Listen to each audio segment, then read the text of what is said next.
Irmãos queridos, nós vamos abrir a palavra de Deus no Evangelho de Jesus Cristo, conforme o registro de Marcos capítulo 5. Marcos capítulo 5. Nós vamos fazer a leitura dos versos 1 ao verso 20. Marcos 5, de 1 a 20. Está escrito: entre mentes chegaram a outra margem do mar, a terra dos Gerazenos.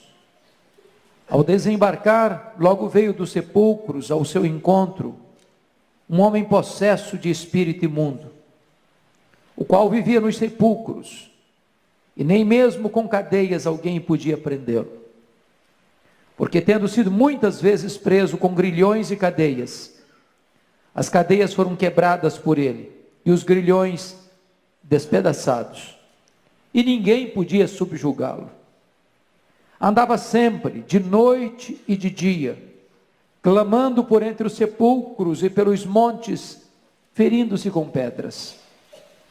Quando de longe viu Jesus, correu e o adorou, exclamando em alta voz: que tenho eu contigo, Jesus, Filho do Deus Altíssimo? Conjuro-te por Deus, que não me atormentes. Porque Jesus lhe dissera: espírito imundo, sai desse homem. E perguntou-lhe: qual é o teu nome? Respondeu ele: Legião é o meu nome, porque somos muitos. E rogou-lhe encarecidamente que os não mandasse para fora do país.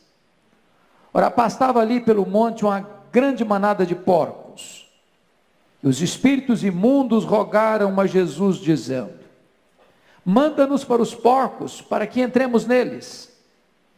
Jesus o permitiu. Então, saindo os espíritos imundos, entraram nos porcos.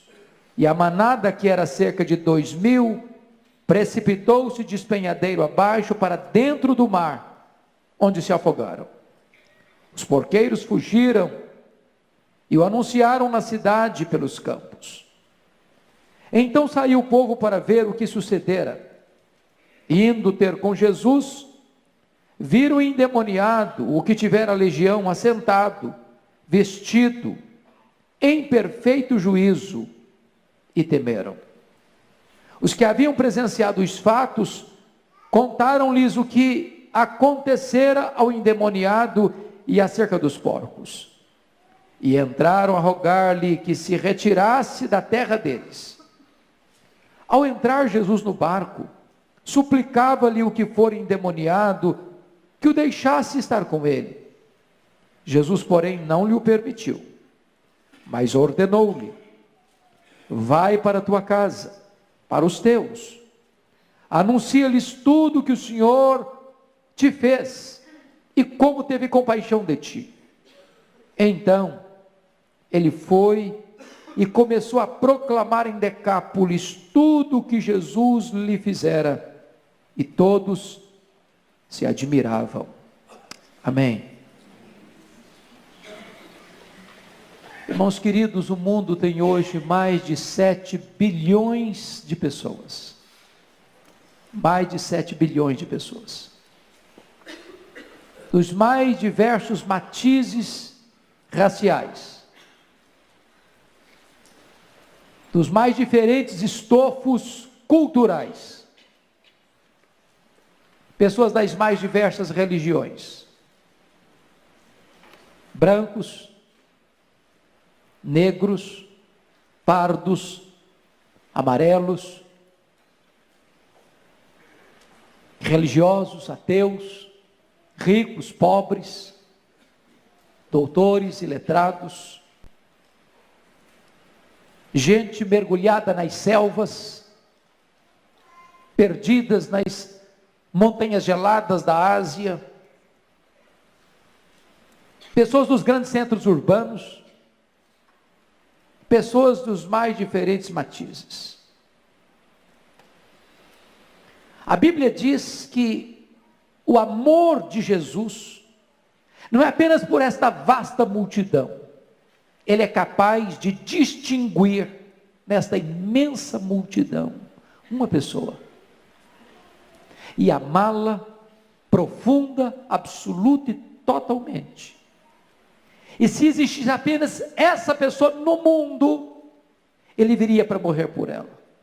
É assim que o apóstolo Paulo entendeu: Cristo me amou e a si mesmo se entregou por mim. Se vocês estão percebendo, o texto que antecede ao lido retrata Jesus numa terrível tempestade no mar da Galileia. Era noite, os discípulos aflitos, perturbados, acuados, amedrontados, clamando a Jesus por socorro.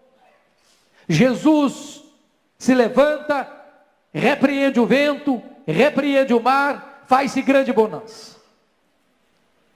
Mas em vez de Jesus ir para a sua casa em Cafarnaum, quartel-general de seu ministério, Jesus muda a rota e vai para o lado oriental do lago,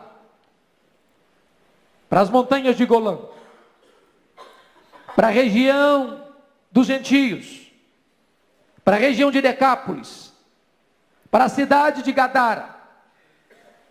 E ali, ao desembarcar, no sopé de um grande despenhadeiro, onde estava situado, onde tinha um cemitério, e naquela noite trevosa, Jesus chega ali, por causa de um homem, enjeitado da família, um homem rejeitado pela sociedade, um homem que não tinha nome, não tinha dignidade, não tinha mais valor para a sociedade, um homem arruinado pelo pecado, um homem sucateado pelo diabo, um homem que estava prisioneiro das forças espirituais malignas. E apesar desse homem ter sido enjeitado pela sociedade, enjeitado pela sua família, Jesus faz uma viagem, depois de uma terrível tempestade, de noite, para um território gentílico, simplesmente por causa deste homem.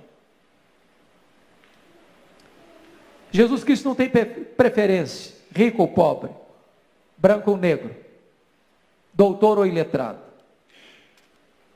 Ele ama o homem, com todas as suas mazelas, com todas as suas ruínas. Ele vem ao encontro deles, para libertá-los, para transformá-los, para salvá-los. Se você perceber, o diabo destruiu a vida desse homem, tirou dele tudo que ele tinha: a saúde, o equilíbrio mental, a família, a paz, a dignidade. Esse homem não tem mais nada, está à deriva, sem casa, sem roupa, sem paz, sem sossego, está nu, entre os sepulcros, entre os mortos, ferindo-se com pedras, perturbado, cheio de fúria, de ira. É uma ameaça para a sociedade, é uma ameaça para a família, é um pária humano, é um aborto vivo. E não obstante toda essa destruição, pois vivia dentro dele uma legião de demônios, Jesus Cristo se importa com ele, Jesus Cristo valoriza ele, Jesus Cristo faz uma viagem para libertá-lo e para salvá-lo. Isso significa para nós, irmãos, que Deus não tem lata de lixo. Isso significa para nós que para Deus não tem vida irrecuperável. Isso significa para nós que não há caso perdido para Deus. Isso significa para nós que jamais devemos desistir de esperar o milagre da conversão, da transformação, da libertação dos cativos. E eu gostaria então de convidar você para olhar esse texto comigo e para ver o que é que Satanás fez na vida desse homem, para depois nós vermos o que Jesus Cristo fez na vida dele. A primeira coisa que esse texto deixa claro é que esse homem estava possuído por uma legião de demônios. É bem verdade que nem todas as pessoas que estão nas mãos de Satanás estão possessas. Mas esse estava possesso. Quando Jesus pergunta qual é o seu nome, ele não responde João, José, Simão. Ele responde legião, porque somos muitos. Quem responde não é ele, mas as entidades malignas que habitavam nele, que governavam a mente dele, que gerenciavam os pensamentos dele. Para nós entendermos o grau de escravidão deste homem, nós precisamos entender o que é uma legião. Legião é um termo militar. Legião era uma corporação romana de 6.000 soldados. Legião era a força, era a máquina militar mais temida da época. A legião compunha os guerreiros mais perigosos, os atiradores, os flecheiros, os incendiários. Era uma força militar irresistível. Quando a legião romana entrava numa cidade, numa província, arrasava tudo, destruía tudo, matava todos. O que esse texto quer dizer para nós, irmãos, é que existe também uma força maligna, que não pode ser combatida com armas carnais, que está em ação e em curso na história, destruindo vidas, arruinando famílias, arrebentando com pessoas, jogando-as na vala do desespero, da escravidão, da morte. É exatamente este o retrato que nós vemos hoje, de uma sociedade machucada, ferida, barbarizada, desumanizada, bestializada, por uma força maligna que veio para roubar, matar e destruir. Esse homem, ele não é dono da vida dele, ele não é dono da personalidade dele, ele não controla os seus próprios gestos, os seus próprios atos, porque dentro dele há uma entidade maligna. É bem verdade, irmãos, que às vezes hoje a gente pensa em possessão demoníaca, retratado por este homem. E tem muita gente que, à luz dos filmes que parecem por aí de possessão, pensa que uma pessoa possessa fica revirando os olhos, fica babando pelos cantos da boca, e fica falando uma palavra esquisita, e então acham que esse é o perfil de uma pessoa endemoniada. Mas lembre que Judas Iscariotes, Satanás entrou nele, e ele não revirou os olhos, e ele não babou, e ele não falou com outra palavra estranha. Ele saiu da mesa onde Jesus celebrava a ceia e foi vender Jesus por 30 moedas de prata. Há muitas pessoas com ternos bem cortados, com sapatos bem engraxados, nos mais bonitos escritórios de São Paulo e do mundo, que por ganância e amor ao dinheiro são tomadas por Satanás para traírem o Filho de Deus. Satanás está em curso agindo, e ele é ladrão, e ele é assassino, e ele veio para roubar, ele veio para matar, e ele veio para destruir. Este homem é uma vítima dessa ação maligna. Mas em segundo lugar, irmãos, notem vocês que a força maligna nesse homem não pode ser contida por força humana, porque diz a Bíblia que eles colocaram algemas, eles colocaram cadeias, e ele despedaçava tudo. Ninguém podia detê-lo, diz a Bíblia.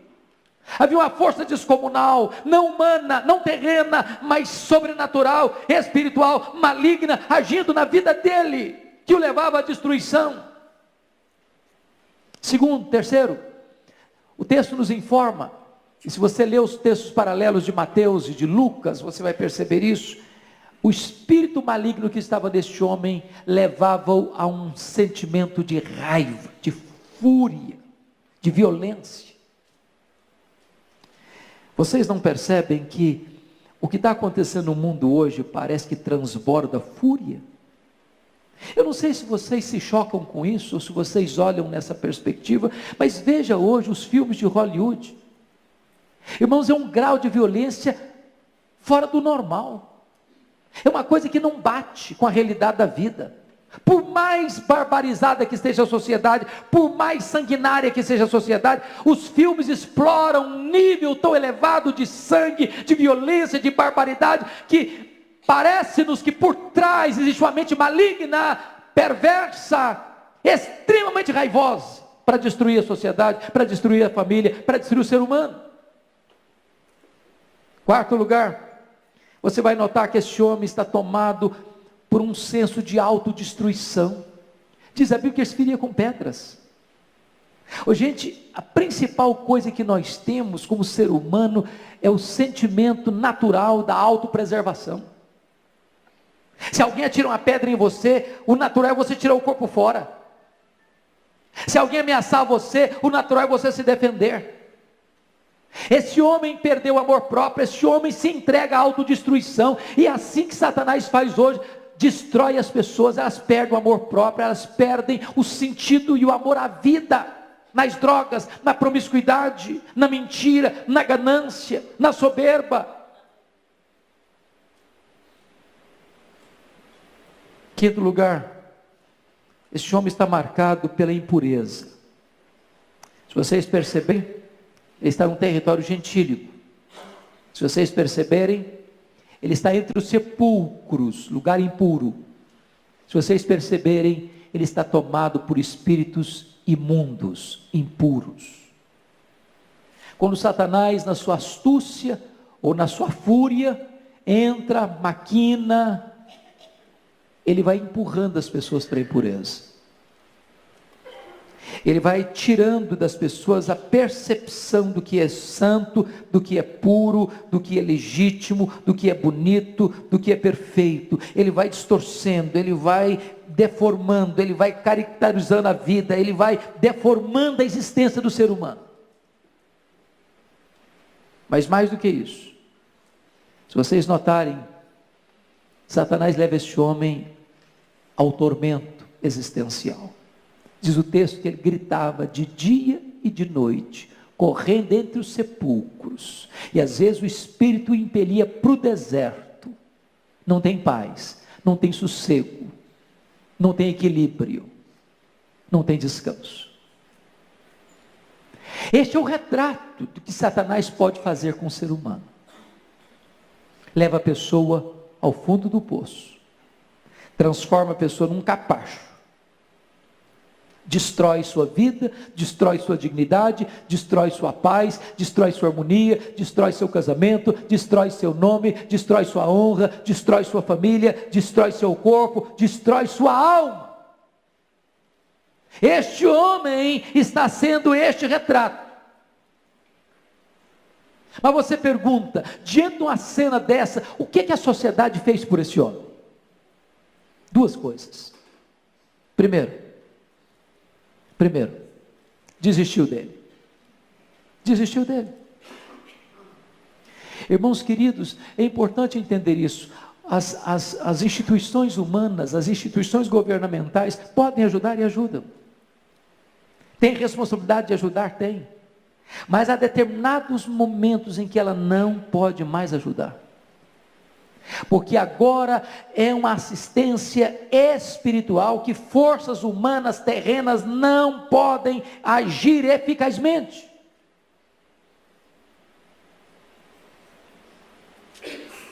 É uma obra espiritual.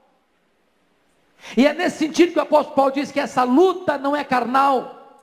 Você não vence essa luta com armas carnais. Tem que ser com armas espirituais, poderosas em Deus, para destruir fortalezas e anular sofismas. A sociedade desistiu desse homem.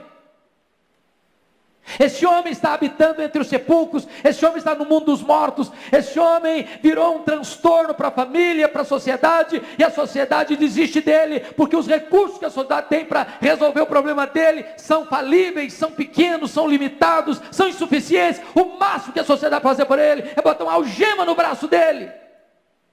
Nem essa algema pode contê-lo.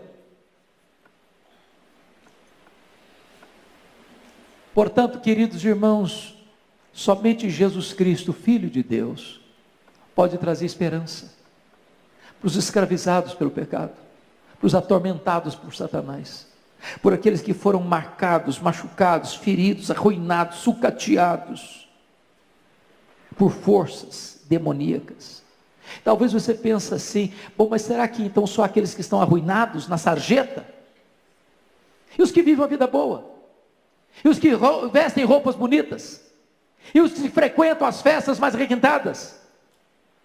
E os que andam de carros mais luxuosos? E os que frequentam as universidades mais famosas? E os que viajam pelo mundo? E os que granjeiam dinheiro? E os que adquirem fama e sucesso? Satanás anda longe dessas pessoas? Ou elas também estão sendo alvos desse ataque terrível, sutil, perigoso? Porque às vezes, irmãos, a gente pensa que Satanás só age dentro desse território terrível, assombroso. Mas eu lhes direi que o humanismo antropocêntrico, idolátrico, materialista, consumista, ateísta, é uma forma muito mais sutil, muito mais perigosa, que arranca tanta gente para levar para a escravidão, para a morte, para o inferno. Foi por isso que Jesus Cristo disse para Pedro, quando Pedro queria desviá-lo da cruz: arreda Satanás. O que Jesus Cristo fez por esse homem? Primeira coisa que eu encontro nesse texto, irmãos, é que Jesus libertou esse homem. É que Jesus quebrou as correntes. É que Jesus rompeu os grilhões. É que Jesus abriu os portões de ferro. É que aquele homem que não sabia o que era liberdade, o que era equilíbrio, o que era paz, o que era sossego para a sua alma, o que era perdão para os seus pecados, o que era alegria de viver, Jesus Cristo fez por ele. Eu não conheço a sua história, eu não conheço a sua vida, eu não conheço os detalhes da sua existência, mas eu quero dizer para você nesta noite, em nome de Jesus, que Jesus de Nazaré está aqui nesta casa, está aqui neste templo, e Ele é poderoso para perdoar, para libertar, para transformar, para trazer paz para a sua alma, para trazer equilíbrio para o seu coração, para trazer vida para a sua vida. A segunda coisa que Jesus Cristo fez para esse homem, irmãos, foi devolver a ele a dignidade da vida. Devolver dignidade da vida. A primeira coisa que você vai notar é que esse homem está assentado agora aos pés do Senhor Jesus. Esse homem não tinha paz, ele não tinha sossego, ele não sentava, ele não dormia, ele não descansava. A alma dele era uma tempestade, o coração dele era uma tormenta. Os vendavais que sopravam furiosamente na vida desse homem eram piores do que os vendavais que Jesus acalmou no mar da Galileia. E agora, quando Jesus o liberta, esse homem está em paz, sereno, assentado aos pés do Senhor Jesus. Talvez você não tenha tido descanso para o seu coração. Tudo que você faz não faz sentido. Tudo que você ganha não preenche o vazio do seu coração. Você vai para aqui, você corre para lá. Mas a sua alma está inquieta, desassossegada. Eu quero dizer para você que Jesus pode acalmar o seu coração. Ele pode aquietar a sua alma. Ele pode serenar o seu coração. E você pode conhecer a bênção de assentar aos pés de Jesus, para ouvir a sua doce voz, para aprender com Ele, que é manso e humilde de coração. Ele pode dar significado à sua vida, Ele pode dar paz à sua alma, Ele pode dar equilíbrio para o seu viver. A terceira coisa que o texto nos informa é que este homem, notem isso, ele está vestido. É curioso isso. Já perceberam como Satanás quer deixar as pessoas nuas? Expô-las?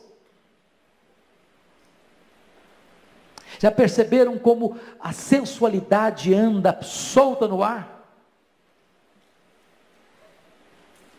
Já perceberam como esse sentimento de atrair as pessoas pela sensualidade é tão forte na nossa cultura? Aqueles que têm um encontro com Jesus Cristo, eles passam a ter respeito próprio, pudor. pudor. Eu posso lhes dizer que as nossas vestes revelam mais o nosso interior do que cobrem o nosso exterior. As nossas vestes revelam muito mais a nossa alma do que cobrem o nosso corpo. Quando você tem um encontro com Jesus, você começa a entender que o seu corpo é o templo do Espírito Santo, que você não pode usá-lo de maneira irresponsável para provocar a sedução e levar o outro ao pecado, mas você tem responsabilidade de cuidar do seu corpo com dignidade. Mas mais do que isso, o texto nos informa que esse homem está também em perfeito juízo. Perfeito juízo. Os estragos que Satanás fez na mente desse homem foram revertidos. Aquilo que poderia ser talvez diagnosticado como uma doença mental, apenas como uma doença mental, Jesus Cristo vai lá e repara. Podem ter certeza disso, irmãos. É muito perigoso a gente dar um diagnóstico errado. Eu gosto muito de um escritor que diz o seguinte: eu prefiro chamar demônio de gente que chamar gente de demônio.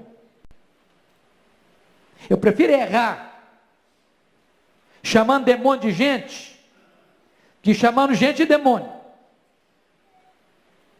Porque hoje, dentro do meio evangélico, qualquer probleminha emocional é o demônio.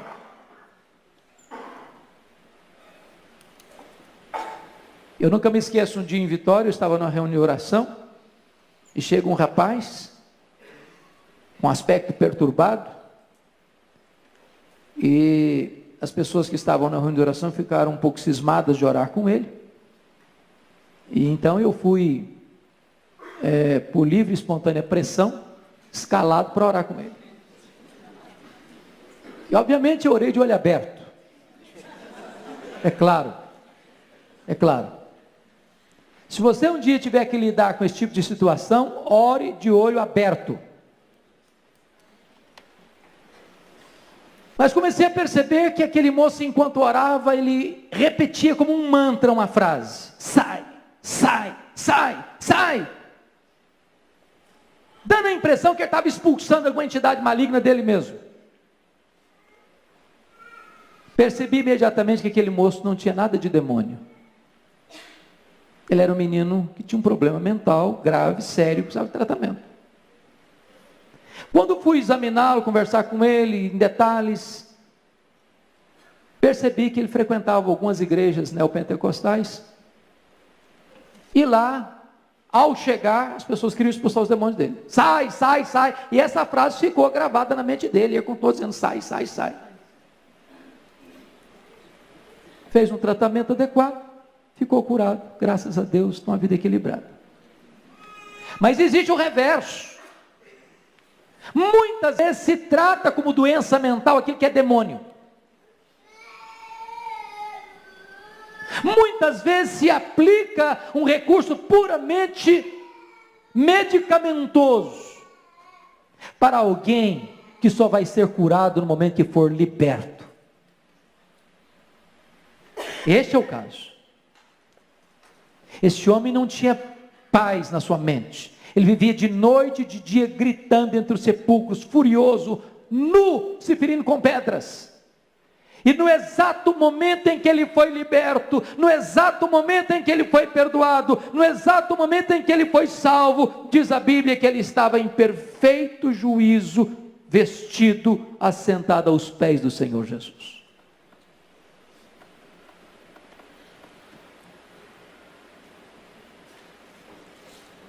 O que Jesus Cristo fez por esse homem? Jesus Cristo deu para ele uma gloriosa missão. Uma gloriosa missão. Fez dele um missionário. E aqui eu fico tão encantado com o Evangelho.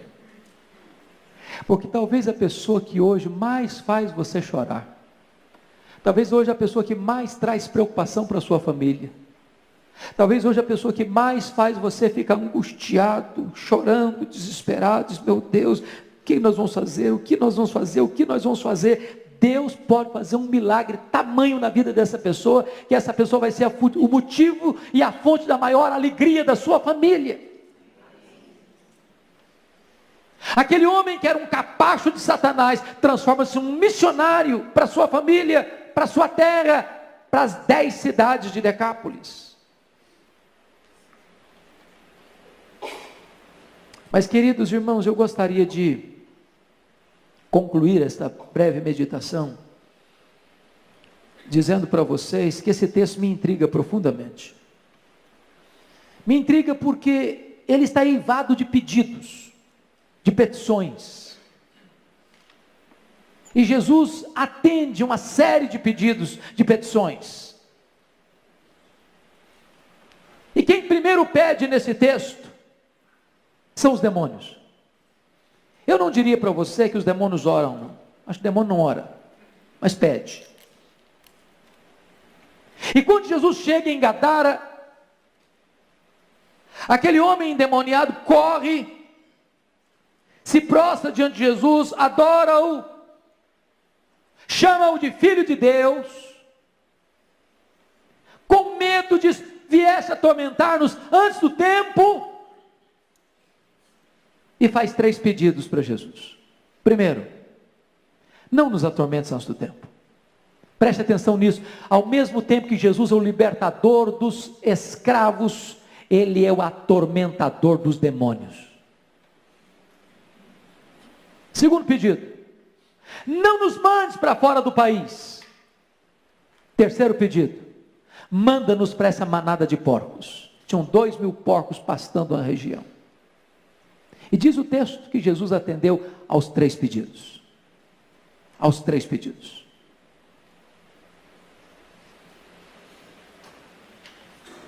Talvez você pergunte, mas por que Jesus atendeu os 3 pedidos? Dos demônios? Primeiro, irmãos, Jesus atendeu esse pedido para mostrar para todo mundo, para você e para mim ainda hoje, que os demônios não são um mito, não são uma lenda.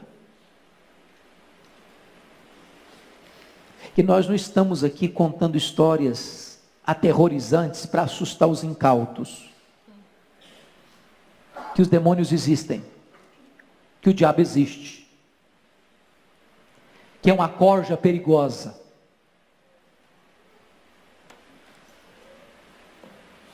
que são espíritos malignos, que atormentam, que escravizam, que roubam, que matam, que mentem, que perturbam. Que a nossa luta não é contra sangue e carne, mas contra esses principados e potestades, contra esses dominadores deste mundo tenebroso, contra essas forças espirituais do mal nas regiões celestes. Nós precisamos entender isso. Segundo, Jesus permitiu, para desmascarar de uma vez por todas os valores distorcidos e invertidos de uma sociedade materialista que dá mais valor a porcos do que a gente. Porque diz o texto que os gadarenos vieram e expulsaram Jesus da terra deles, porque amavam mais os porcos do que gente. Aliás, os gadarenos não se importaram com aquele homem enquanto escravo de Satanás, e eles não importaram-se com aquele homem depois de curado e liberto por Jesus. Expulsaram Jesus da terra deles. Terceiro, Jesus permitiu, para ficar claro, evidente para todos, que quem tem poder e quem tem autoridade é Ele, Jesus Cristo. Os demônios ficam se Ele permitir, os demônios saem se Ele mandar. É importante entender isso, queridos irmãos. Nós estamos diante daquele que veio para desfazer as obras do diabo. Nós estamos diante daquele que já foi lá e amarrou o valente, e arrancou a armadura do valente, e saqueou a casa do valente. Você e eu, estando aqui nesta noite, somos prova disso, porque todos nós outrora estávamos na potestade de Satanás, no império das trevas, na casa do valente, e houve um dia em que Jesus Cristo foi lá e nos arrancou com uma mão forte e poderosa.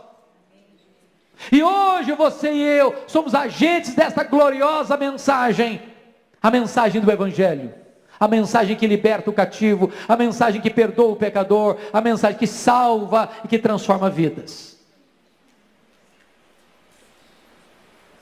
É curioso que Jesus atende os 3 pedidos dos demônios, para deixar isso claro. Mas em segundo lugar, Jesus atende o pedido dos gadarenos. E o versículo 17 diz que entraram a rogar-lhe que se retirasse da terra deles. E Jesus não discute. E Jesus não protela. E Jesus não argumenta. Jesus entra no barco e vai embora. Não tem nada mais perigoso para a sua vida do que dispensar Jesus. De Jesus eu não quero agora. Eu não quero. É um grande risco. É um grande perigo. Mas o que me choca e que me deixa perplexo nesse texto, e eu termino aqui, é que também esse homem agora, depois de curado, liberto, sentado aos pés de Jesus, em perfeito juízo, vestido, perdoado, salvo, também faz um pedido para Jesus. Versículo 18, ao entrar Jesus no barco, suplicava-lhe o que for endemoniado que o deixasse estar com ele. E Jesus que acabara de atender os 3 pedidos dos demônios, e Jesus que acabara de atender o pedido dos gadarenos, não atende o pedido desse homem. Não atende. Mas responde para ele no verso 19, confira aí, Jesus porém não lhe o permitiu, mas ordenou-lhe, vai para a tua casa, para os teus. Anuncia-lhes tudo o que o Senhor te fez e como teve compaixão de ti.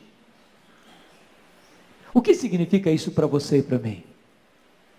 Significa que o primeiro território da nossa ação missionária precisa ser a nossa própria casa. O primeiro ambiente onde nós devemos dar testemunho do que Deus fez por nós é a nossa própria família. Lá naquele território onde nós somos um problema, agora nós podemos ser a solução de Deus. Lá onde nós provocamos lágrimas, nós vamos ser motivo de alegria. Lá onde nós somos agente de morte, agora nós vamos ser embaixadores da vida. Lá onde nós espalhávamos terror e medo, agora nós vamos espalhar esperança. Agora notem que Jesus não ordenou aquele homem a ir contar como o diabo é terrível, como o diabo fez tantas coisas terríveis. A ênfase é, vai e anuncia tudo que o Senhor fez e como teve compaixão de ti. Não há testemunho mais poderoso do que esse. Jesus fez uma obra na minha vida. Eu era cego e agora eu vejo. Eu era cativo e agora sou livre. Eu vivia arruinado e agora Jesus me restaurou. Eu vivia sem esperança no mundo e agora eu tenho uma viva esperança. Eu não tinha luz, andava nas trevas, agora eu sou filho da luz, agora eu ando na luz. Eu não tinha prazer para viver, eu vivia me auto-tormentando, me auto-afligindo, e agora eu tenho prazer de viver e de celebrar a vida. Conta como Jesus teve compaixão de ti. E o verso 20 nos informa que então ele foi e começou a proclamar em Decápolis. Decápolis são 10 cidades. E ele começou a proclamar em Decápolis tudo o que Jesus lhe fizera. Ele não apenas começou a contar, ele contou tudo. Ele registrou tudo. Ele não deixou nada por dizer. E o resultado está aí, e todos se admiravam. É maravilhoso isso. Jesus vai embora de Gadara, mas antes de sair de Gadara, Jesus manda um missionário para Gadara. Jesus foi expulso daquela terra, mas antes de ser arrancado de lá, Ele envia alguém para contar para eles como Deus é maravilhoso. Queridos irmãos, a Igreja Presbiteriana de Pinheiros tem tido diante de Deus o cuidado, o peso, a preocupação, o desejo, o projeto, o anseio de alcançar essa cidade. De alcançar essa cidade. Ricos e pobres. Gente da Cracolândia e gente de cobertura, de apartamento de cobertura. Gente que não sabe assinar o nome. E gente que faz pós-doutorado.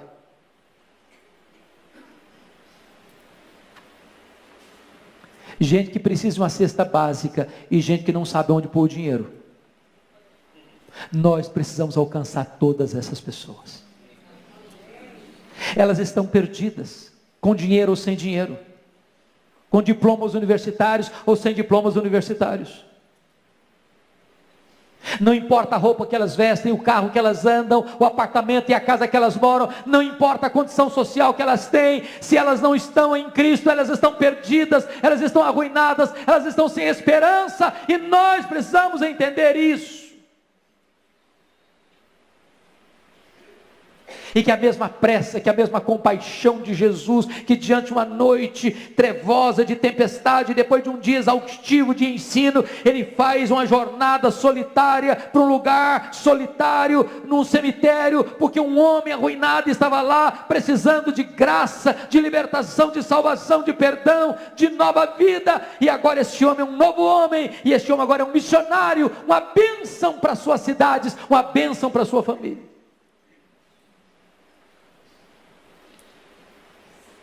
Eu pergunto a você, o que é que Jesus Cristo já fez na sua vida? O que é que Jesus Cristo já fez na sua vida? Eu pergunto a você, o que você tem feito com aquilo que Jesus Cristo fez na sua vida? Quantas pessoas na sua família, quantas pessoas na sua parentela sabem disso? Quantas pessoas dentro da sua casa já foram impactadas com o seu testemunho? Quantas pessoas na sua escola, no seu trabalho, na sua profissão, no seu escritório, no seu hospital, na sua empresa, lá no seu comércio, lá nas suas atividades, sabem o que Jesus Cristo já fez na sua vida? Você não foi salvo apenas para imediatamente ir para o céu, porque se você fosse salvo só com essa penalidade, Jesus Cristo já teria levado você para lá. Se você está aqui, é porque Deus tem um plano a fazer através de você. Vai, conta para os teus, quanta coisa o Senhor fez por ti, e como teve compaixão de ti. Esse homem não desobedeceu essa ordem, ele foi, ele contou tudo, e diz a Bíblia que todos, não alguns, não a maioria, todos se admiravam. Que Deus seja louvado, queridos, que nós nos levantemos, cada um de nós nos levantemos, para dizer em alto e bom som, no poder do Espírito Santo, com a urgência devida, o que Deus fez por nós. O que Deus fez por nós. Vamos orar ao Senhor. Feche seus olhos. Curva sua fronte, por favor.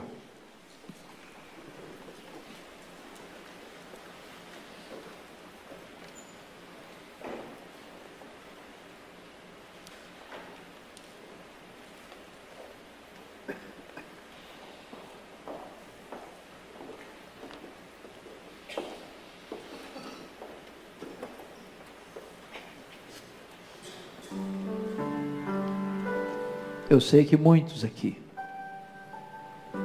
por uma questão de personalidade ou de temperamento, têm suas limitações de falar abertamente. Talvez aqui muitos tenham ainda limitação de conhecimento. Mas nenhum de nós está dispensado de testemunhar o que Deus fez por nós. Se não soubermos falar nada, talvez possamos dizer: eu só sei de uma coisa, é que eu era cego e agora eu vejo. Eu estava perdido e agora fui encontrado. A minha vida não fazia sentido e agora faz sentido. Havia um vazio na minha alma e agora eu estou cheio do Espírito Santo. Havia uma tristeza nos meus olhos e agora a alegria do Senhor é a minha força. Eu não tinha esperança e agora eu tenho uma viva esperança. Eu tinha medo de morrer, agora eu sei que para mim o morrer é lucro. Vai para os teus, vai para a tua família, vai para a tua parentela, vai para a tua cidade, vai para a tua empresa, vai para o teu escritório, vai para a tua universidade, vai para o teu hospital, vai para a rua, conta para as pessoas tudo quanto Deus fez por você, como Jesus teve compaixão de você. Não se omita, não se acovarde, não feche sua boca, não enrole, ensarilhe as armas, não chegue diante de Jesus de mãos vazias. Ele nos salvou, Ele nos libertou, e agora Ele nos envia, Ele nos comissiona, e todos nós que ouvimos o seu chamado para a salvação, devemos receber agora e ouvir a sua convocação para a missão. Ó Deus, abençoa o teu povo, abençoa a tua igreja.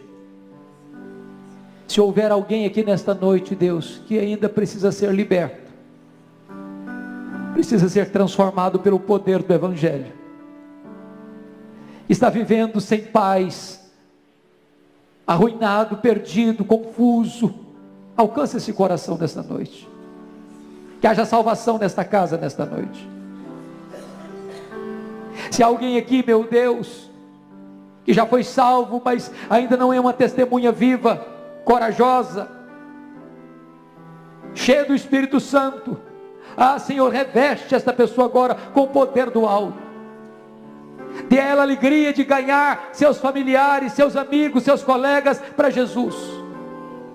Dê a eles a experiência de falar a tempo e a fora de tempo deste nome que é sobre todo nome, o nome que está acima dos demônios, o nome que venceu o pecado, o nome que venceu a morte, o nome que traz esperança para o homem, o nome de Jesus. Levanta a tua igreja, Senhor. Esta igreja que está espalhada nessa cidade, faz desta igreja um facho de luz nessa cidade, faz desta igreja uma agência do teu reino nesta cidade, faz desta igreja, Deus, uma igreja ganhadora de almas nessa cidade, e permita, Deus, que nós vejamos este testemunho se espalhando, e muita gente vindo a te conhecer, e a se render aos pés do Salvador. Glória ao teu nome, porque Jesus Cristo entrou na nossa história. Glória ao teu nome, porque hoje temos uma viva esperança. Bendito é o teu nome, Senhor, em nome de Jesus, amém.